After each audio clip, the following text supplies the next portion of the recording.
This is a bedroom in my house that I converted into a Pokemon card studio. And in this video today, I want to share with you the story of how I took a lifelong passion and a hobby and turned it into a 7-figure business. Let's go.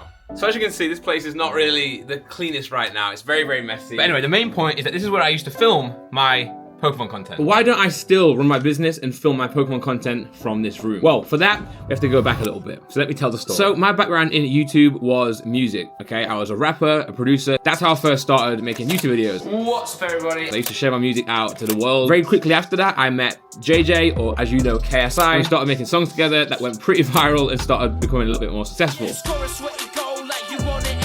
So after that, I naturally progressed into still doing music, but also like vlogs, entertainment videos, trying food videos, you know, all the regular YouTube stuff. And it went pretty well and I was pretty successful. Then came a time where I finally moved to London. I moved out of my village, my hometown, which is where I'm at right now, by the way. And I moved to London, which was a dream of mine. It was always a dream of mine to move to London. JJ helped me get there. He was paying me to be his cameraman at the time. And thankfully, because of him, I was able to move to London and get a place in London. Quickly after that, I got myself involved in some YouTube beef.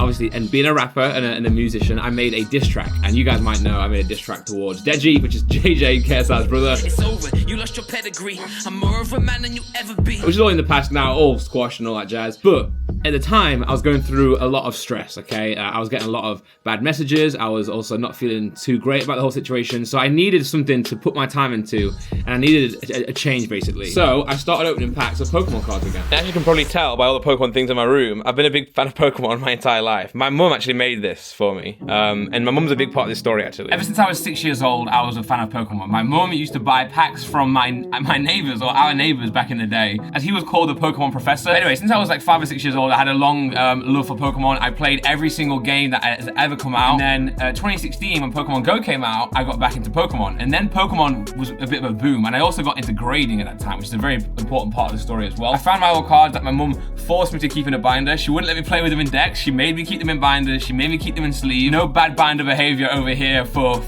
Randy, because my mum would keep them in pristine condition. So when I did grade them in 2016, they got 10, they got 9. On first edition, Gym Heroes, Gym Challenge, Team Rocket cards, it was insane. So in that period where I was feeling down and upset about my music and like sort of a bit of hate in YouTube and music and the internet in general, I turned to Pokemon. So I started opening Pokemon packs, to be precise, Unified Minds, and then Hidden Fates, and I pulled the Charizard, the shiny Charizard GX from Hidden Fates, and as you can see from the pictures right here, I was over the moon. It lit something up inside of me. And then my ex at the time, who could see that I was enjoying this, and she could see that I was stressed before, and she suggested to me, why don't you open Pokemon cards on YouTube, you know? And I was like, nah, I've got no one to edit for me. I can't do that, you know, I've got no time.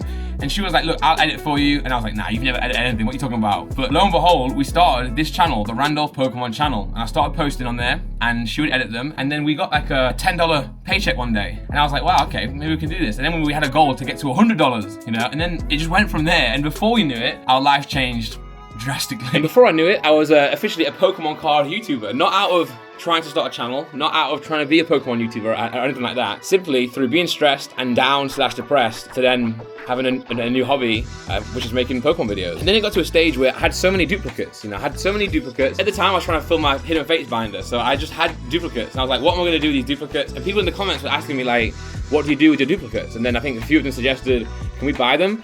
And I was like, well, I guess so. So then we started the Shopify store. Pokerand.net was born. So we started that, and then we used to list them on my store, and then they sold out. And then we couldn't get any more stock because everything kept selling out so fast. And then we ended up getting a wholesale agreement with the supplier and the distributor in the UK. And wow, all of a sudden we've got a trade account. Obviously, I already had a business. I already had a company because my YouTube, my music was going through that. I had a limited company. I was VAT registered. So, okay, cool. Maybe we can do this. So we started buying stock, and it started selling out. We essentially were running this company and this Pokemon business outside of our apartment. Our tiny apartment in London. We were taking, well, my ex was taking packages to the post office. I was filming, and then obviously COVID hit. It was pretty difficult to do it all through COVID, but we did it, okay? We did it, and it was pretty successful, and we had a lot of fun. But soon enough, it became clear that we couldn't do that volume outside of the apartment anymore. It was like the 11th floor or something, and just taking all the packages down, upstairs, down. It wasn't working. And obviously, we're in London, okay? So London actually... Oh my gosh, there's a Hidden Fates box over there. Do I open the Hidden Fates ETV? I'm gonna open this Hidden Fates ETV while I talk to you guys about this, okay? Let's go back to the station down here. London's expensive. You can't really find a warehouse unit in London just for that cheap. So we ended up finding a little storage unit downstairs in a sort of storage facility, okay? They claimed they had internet. We paid to install internet, but it didn't work.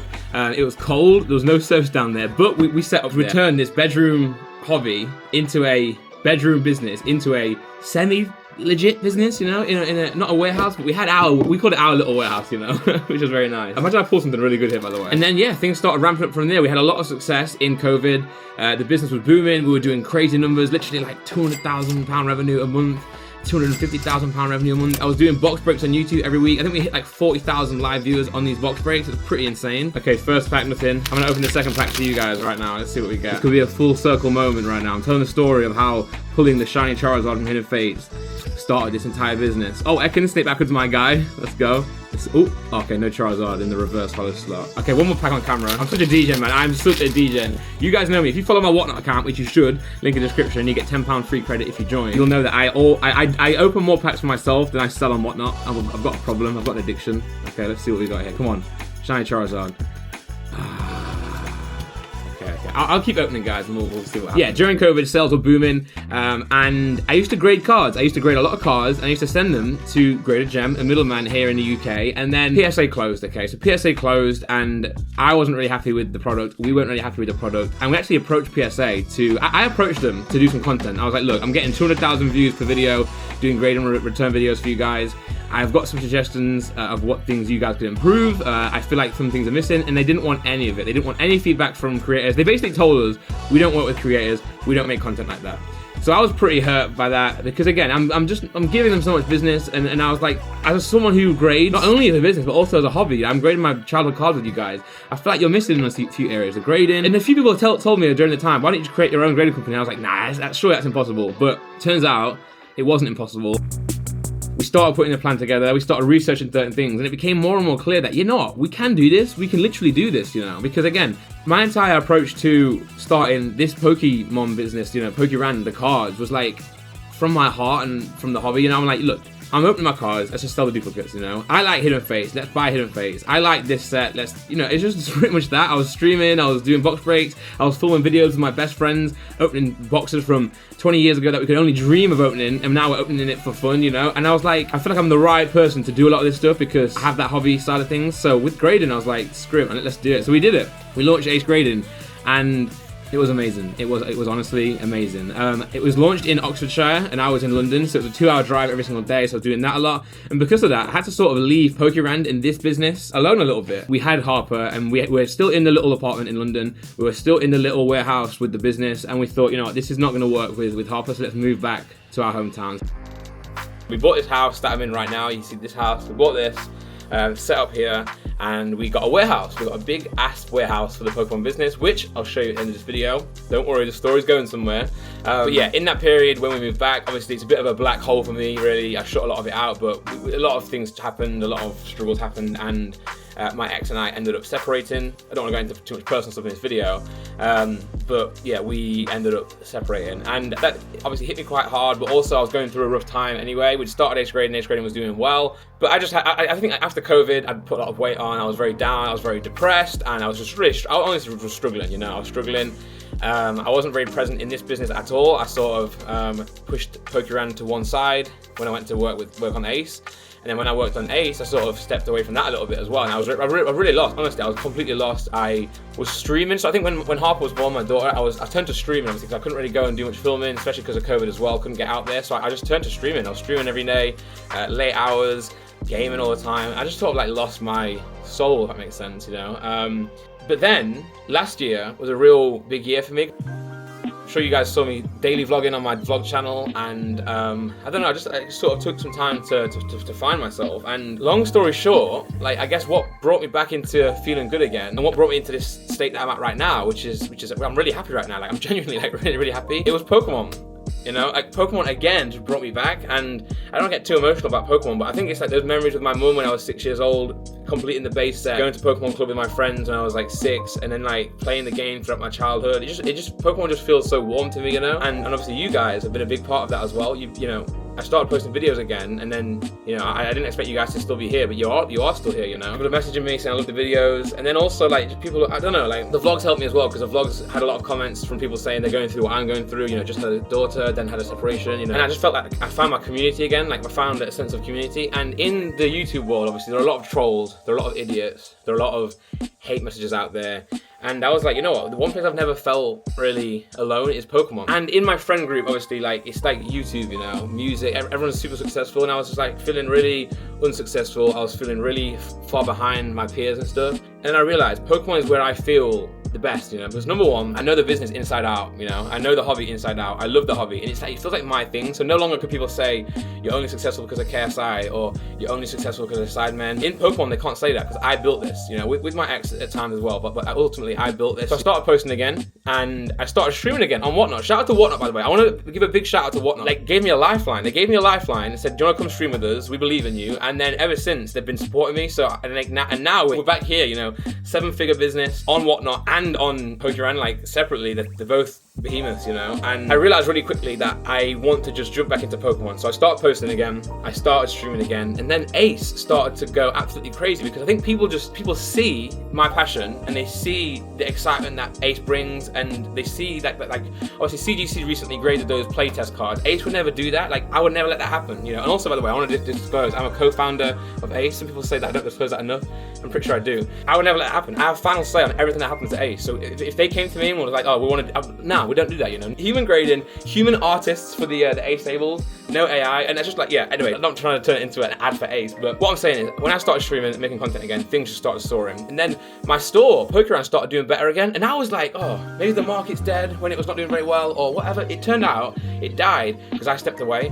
You know, Pokemon needs my soul and energy in it. You know, Ace grader needs my soul and energy in it, and ultimately, I, Randolph Pokemon, and me need my soul and energy in it, you know? So essentially, guys, we've gone from small little bedroom, small little warehouse, to this absolutely massive warehouse right here, which is just insane to say. It's been a big blur. Obviously, I also wasn't even here that much when we first launched it, but now that I've been back in this last 6 or so months after my streams, after I've been more present on YouTube, we've started to completely change the whole thing. I can't show you too much, because as you know, we're currently going through a series where I'm showing you like the rebuild of the warehouse. So if I show you something now, it's gonna ruin it in the other videos. So make sure you subscribe and ready for those videos. But essentially, yeah, now we're here full force. We've got a shop opening on this side. We've got offices for streaming on this side. Yeah, it's the same business. We're starting to scale up now, and even still, we've got random hidden fates, ETVs here as well, just like we did at home. Speaking of, where are the packs? Here's my office right here. Here's my streaming setup, which again, I'm gonna do a video on my perfect streaming / content setup. I realized I never opened the rest of the packs. Let's do that. But anyway, this video is more so me just telling the story of how I went from a small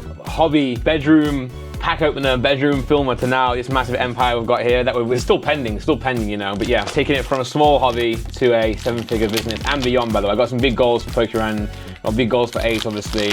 I mean, Ace is probably, yeah, I don't know, Ace is probably 8 figures by now, but that's sort of like a collaborative effort. Pokemon is my, but I guess now, you know, it's wild. But I'm hiring, as you guys know. I've got interviews next week, and I'm gonna bring you some more content. Damn, no full art shiny in this whole hidden fate set. But yeah, I'm gonna bring you content of everything. I'm gonna literally show you the inside of the whole business. Ekin, sit back with my guy. Oh, let's go.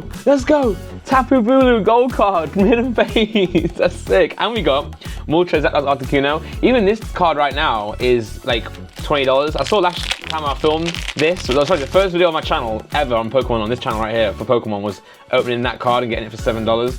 Oh, and then we got Silvally, full art shiny as well. Amazing packs back to back. It could have been the Charizard, it wasn't, but it could have been. But here we go, guys. I hope you enjoy this content in this video. I'm gonna bring you more content like this, but I wanted to pick the scene before we start getting into the warehouse content and the shop content and the business content. I wanted to tell the story and show you guys how I went from literally this being my hobby, my passion, to then building it into a business. And it's all because of you guys, and it's all because of my love and my dedication to Pokemon. So even though this is a business, even though, you know, we're doing a lot of sort of like the commercial side of things, the heart and the soul is still in it, and it always will be, okay?